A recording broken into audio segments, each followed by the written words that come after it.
Todo el tiempo se dijo no, no, no, no, no. Pero tampoco nunca se dijo, entonces vayan para allí, vayan para allá. Solamente decían no. Entonces cuando ya uno ve, pilla eso, así, que así en todo alrededor hay casas, uno dice, no, pues sí valía como la pena mamarse todas esas reuniones y mamarse todas esas reuniones y todo eso, no. Diga lo que se diga, ahí están las casas. Que le dio vueltas, que cometió errores, y diga lo que diga, ahí están las casas. Y esas casas son la felicidad de un montón de gente.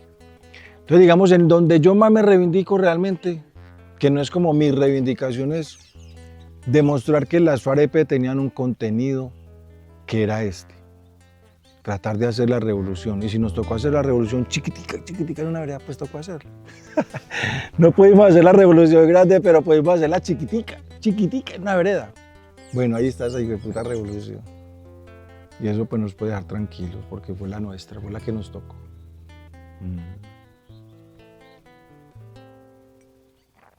Sí.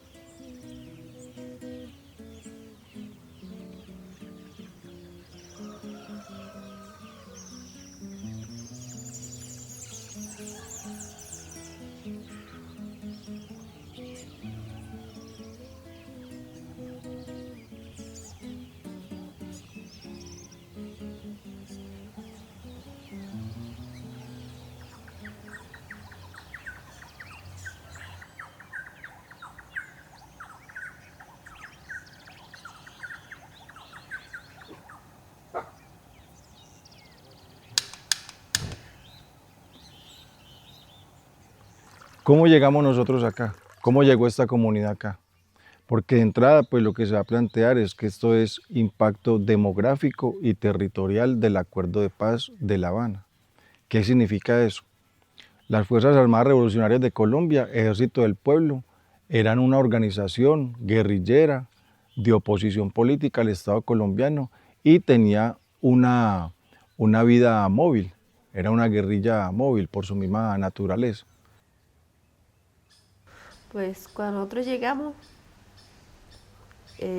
como que uno no estaba pensando en casa, porque uno como que todo el tiempo tenía su casita al hombro, que era la carpetecho, la carpemarcha, sus cositas, sus cobijas al hombro.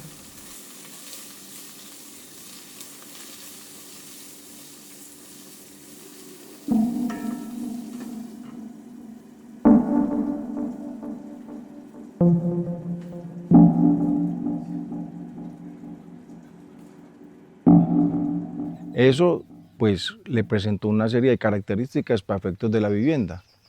Obviamente no estamos hablando de una vivienda convencional, sino lo que al interior de la insurgencia se llamaba como caletas. Entonces, una vez se llegó acá, a la vereda Tierra Grata, esta comunidad llegó con un arma y un morral. Y a partir de ahí un montón de promesas de que iba a cambiar, de que se iba a mejorar y de que iba a vivir mejor.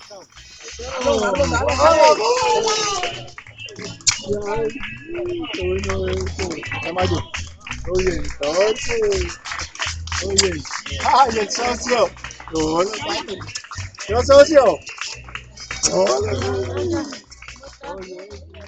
Esa misma guerrilla construyó las instalaciones de lo que sería el espacio territorial de capacitación y reincorporación, es decir, donde se iba a vivir el desarme y comenzaría la reincorporación.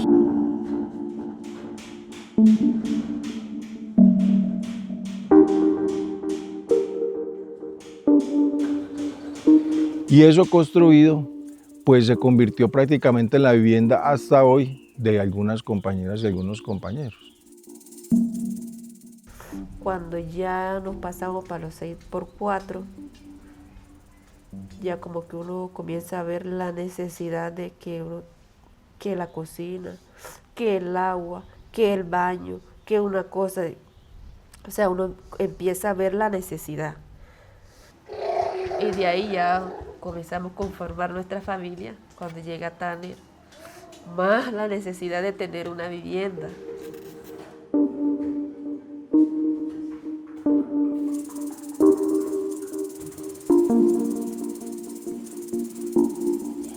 Entonces hay varios procesos, hay varias transiciones pequeñas que se viven ahí de la reincorporación. Como se pasaron varios años en un cuarto de 6x4, yo quiero que recuerden, tengan esa imagen, la imagen de un cuarto, de unos alojamientos que podían compartir entre 10 o 12 cuartos de 6x4. Ahí se vivieron varios años. Ahí se vivió un proceso de crecimiento de los hogares. Ahí se vivió un proceso de transformación física de esos cuartos, sacándole anexos como una cocina, sacándole anexos como un cuarto más. Se fue llenando de cosas que nos vamos llenando en la vida, chifonieres, neveras, cosas que son necesarias para ir resolviendo la cotidianidad de la vida. Y esa demanda de espacio, obviamente, y ese uso para unos alojamientos que eran temporales y transitorios, obviamente lo único que se esperaba era que se deterioraran.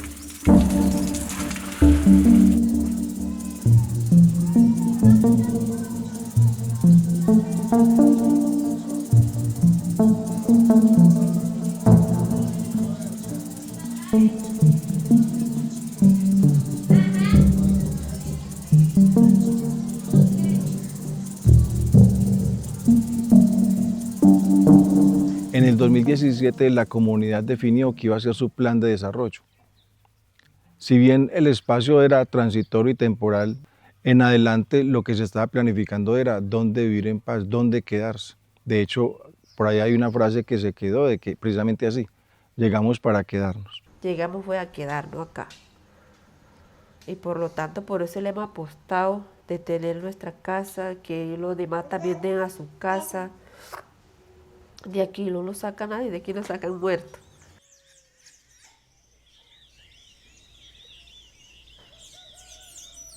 Incluso el censo de la Universidad Nacional había dicho que el 76% de la población firmante de paz no tenía dónde habitar. Y a partir de ahí pues se definieron también actividades y decisiones orientadas a lo que tenemos hoy. Entonces vimos como una oportunidad en 4 factores, 4 procesos, 4 líneas de trabajo. Desde un comienzo nos trazamos la meta acá en el Caribe, que lo más importante, o uno de los aspectos más importantes en materia de reincorporación es la vivienda. Eso siempre lo tuvimos presente y en eso enfilamos baterías, enfilamos todos los esfuerzos para tratar de alcanzarlo. Inicialmente la comunidad definió que no un proyecto de vivienda. Veremos luego que se opuso a eso el Estado colombiano, se opuso a eso la política de reincorporación. En segundo lugar, nosotros no queríamos hacer simplemente una montonera de casas, una montonera desordenada que afectara a la comunidad cercana, sino que queríamos hacer un proyecto bien definido técnicamente. Y hoy vamos a realizar el primer taller participativo de vivienda. Ojo a esto, es muy importante. ¿Qué hacemos en la casa? Porque no podemos diseñar nuestra casa si no sabemos para qué la vamos a usar. ¿Para qué usamos nuestra casa? Para las cosas que hacemos en nuestra casa. ¿Sí? Conversar, muy bien, con trabajar en el escritorio. Recibir a la visita. Recibir las visitas. Esto es lo que nos va a generar el centro de la casa. ¿Sí? Esto es lo que Nosotros lo que buscamos inicialmente fue quién nos ayudaba a diseñar tanto la ciudadela como las viviendas. Entonces en ese momento montamos una mesa de vivienda con unas entidades, incluidas universidades, y ahí resolvimos todo el tema de arquitectura, topografía, ingeniería. Pero uno se soñaba tener una casa grande. Bueno, creo que el sueño me salió, porque recuerdo tanto que un día llegaron unas entidades, nos pusieron a hacer nuestro maqueta en la hoja. Entonces yo quiero una cocina grande, decíamos, pues éramos varios ahí haciendo nuestra maqueta. Y así lo dibujamos, cocina grande, baño grande, cuarto grande. Y así salió. uno de los elementos más importantes o uno de los eventos más importantes en todo este proceso es que nosotros podamos llegar a tener una vivienda. Nosotros hemos sido una comunidad caminante durante los 50 y pico años de historia del movimiento insurgente. Hemos sido una población nómade, hemos caminado permanentemente, nos deteníamos ligeramente en algún sitio y volvíamos a arrancar a caminar, y volvíamos a arrancar a caminar, y volvíamos a arrancar a caminar. Esa fue la constante durante mucho tiempo. Hoy, nuestro anhelo es llegar a la casa. Vamos a llegar a la casa.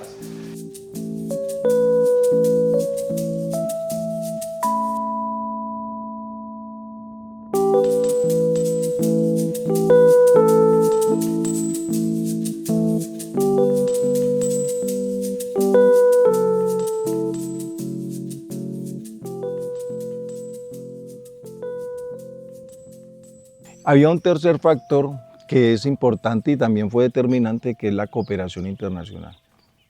Nosotros obtuvimos un apoyo, una donación importante de la cooperación, tanto en temas de financiamiento de herramientas y materiales, como de acompañamiento y asesoría. Por ejemplo, la Unión Europea, por ejemplo, Arquitectura para la Reconciliación. Sabemos que el proyecto tiene sus desafíos, pero yo creo que con el apoyo de todos nosotros se pueden resolver esos desafíos y tener un proyecto exitoso. Y hay un cuarto factor que es precisamente la autogestión y la autoconstrucción. ¿Cómo se expresa en este proyecto eso? Entonces, ahí es donde entra la pregunta por el Estado. Cuando nosotros vimos que el Estado nunca en la reincorporación, nunca en los programas de sacar gente de la violencia y sacar gente de la guerra para vincularlo a la vida civil, nunca se preocupó por la vivienda de esa gente, que además su objetivo era la dispersión, no la concentración de los combatientes. Entonces nosotros dijimos, no, aquí lo único que queda es que nosotros mismos nos preocupemos por nuestro proyecto. Entonces pensamos en la autogestión. O sea que aquí no, donde está la cerca.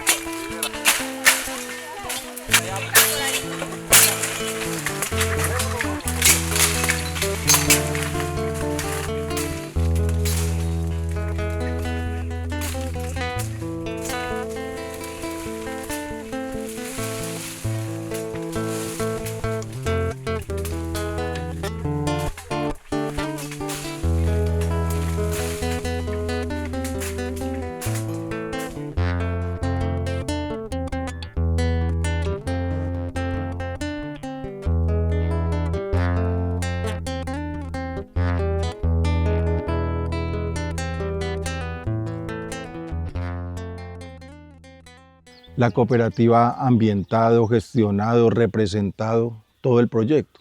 ¿Qué hizo la cooperativa? Entonces, uno, gestionó una unidad productiva que nos facilitaba operativa y financieramente la construcción de viviendas, que fue la ferretería. ¿Qué más ha hecho como autogestión? El tema de que la cooperativa con otras organizaciones solidarias ha logrado créditos para ese proyecto. Por ejemplo, nosotros tenemos 91 créditos individuales con una cooperativa financiera. De esos 91, 81 ya tienen caso. Eso también es impacto de este proceso. Otro asunto que es de autogestión de nosotros, que hemos aprendido pues en este proceso, porque como les digo, el Estado no tenía una política, había que hacer una. Entonces es el tema de los microrrecursos. Por ejemplo, la gente pone 20.000 pesitos, pareciera que eso no es nada, pero entre 100 son 2 millones de pesos. Con eso tú mueves un rato, bastantes horas de gasolina y de máquinas, que además la cooperativa también tenía máquina ahí trabajando. Entonces los microrrecursos rinden mucho, así sea poquitos, y de esa manera se ha construido también el tema de la autogestión acá. Obviamente la gente pone su mano de obra también a veces en su vivienda.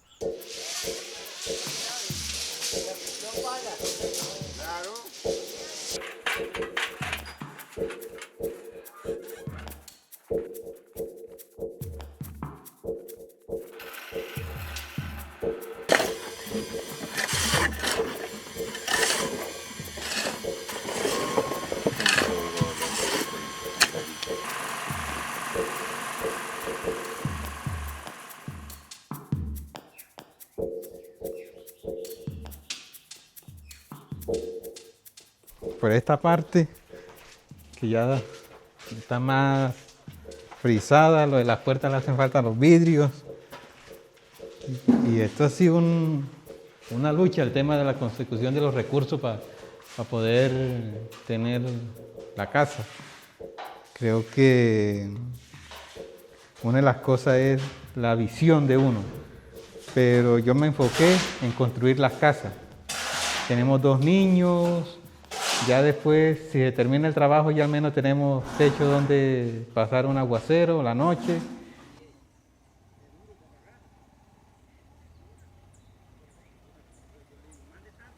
De hecho, por ejemplo, cuando nosotros presentamos el proyecto a la Agencia de Reincorporación y Normalización, lo primero que se nos dijo es que no era viable y que no nos iban a dejar construir tugurios. Hoy tenemos casas de 94 metros. Está claro que este modelo abarata costos. Y eso no debería ser visto como una amenaza, como una competencia a la construcción masiva de vivienda de interés social. No debería ser visto así. Y no necesariamente sacrifica la calidad de los productos técnicos, porque como les digo, nos aseguramos con autogestión asistida de vivienda. Y ahí las universidades tuvieron su papel en el diseño y luego nosotros con los arquitectos pues ya en la construcción y todo lo demás.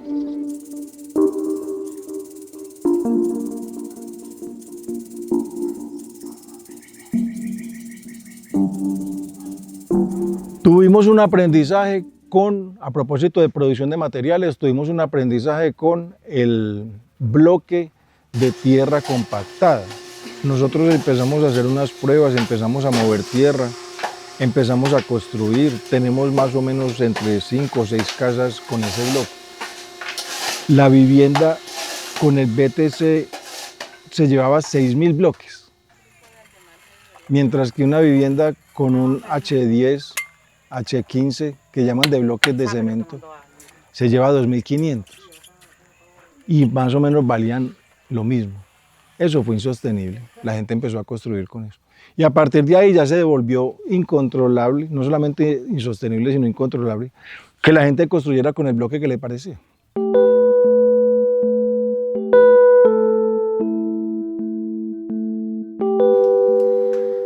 Y así hasta que lo mudamos para acá y dijimos, vámonos para allá. Nos mudamos el 19 de enero. En el 1 de enero, o el 2 de enero, pasamos diciembre allá, nos pasamos para acá. Nosotros siempre mamábamos gallo, todo aquel que se mudaba le dábamos gallo. Y nosotros llegamos aquí y nos dábamos para dormir. Toda la noche como que, no sé, extrañamos algo, no sé qué era. No sé, era la alegría o era que extrañamos allá al ser por cuarto. Total que esa noche casi uno no duerme. Son 2 noches que uno pasa así. Y de ahí para allá, dije, lo joda, pero yo pensé que yo iba a dormir, mejor dicho, porque en mi casa. Pero son 2 noches así como que uno, no sé, será la misma alegría, será la misma, no sé.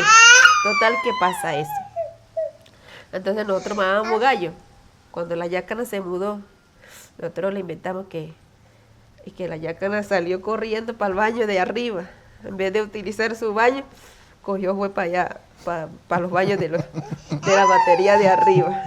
Y siempre esa era la mamá de la gallo. Alguien se mudaba, porque ya uno sabe que uno como que no da para dormir, se duerme y se levanta como despistado. Entonces nosotros esa era la mamadera de gallo.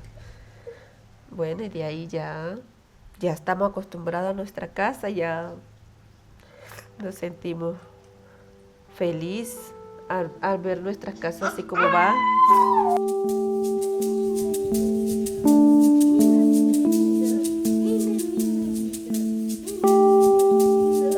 Bueno, ya fue creciendo la familia, fue naciendo Tanner,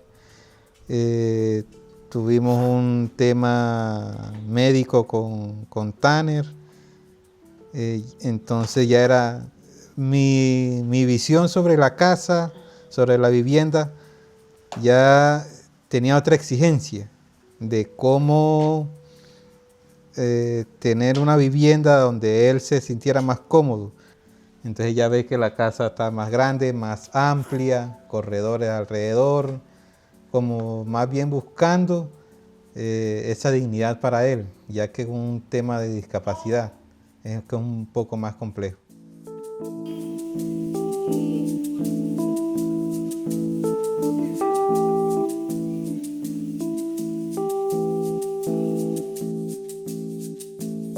¿Qué impacta y qué cambia significativamente? En la confianza sobre el futuro de esa generación que están haciendo de La Paz. Es decir, no es lo mismo cuando usted tiene un niño, una niña en el 6x4, cuando se está proyectando ya como viejo, como adulta, en los próximos 10 años. No es lo mismo usted pensando eso en el 6x4 que pensándolo en una vivienda.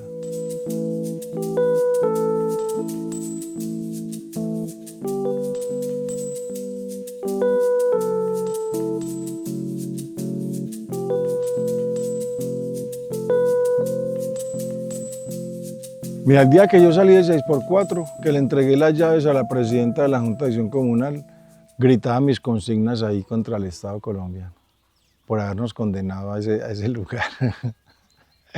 Grité mis consignas. Y yo recuerdo mucho, porque claro, como ha sido una lucha, yo recuerdo mucho la primera noche que desperté acá, la primera madrugada que desperté acá, que me sentí como con un poquito como si fuera vértigo. Como que no tengo que levantarme para ir al baño allá, sino que lo tengo en el cuarto. Eso es una cosa determinante para mí. Y ya lo otro es la ventana. ¿Dónde me ubico más? Porque claro, siempre uno tiene sus momentos de la casa. Pero en el 6x4 no da gusto uno sentarse en una ventana a mirar para afuera. De hecho, no hay para dónde. En cambio, yo me siento acá a mirar Palpería. Imagínate, tú, lo primero que veo es no tengo una pared al lado, no tengo nada. Eso impacta significativamente en lo que es la dignidad, que nosotros le llamamos 94 metros de dignidad precisamente por eso, porque de alguna manera es eso, es vivir en dignidad.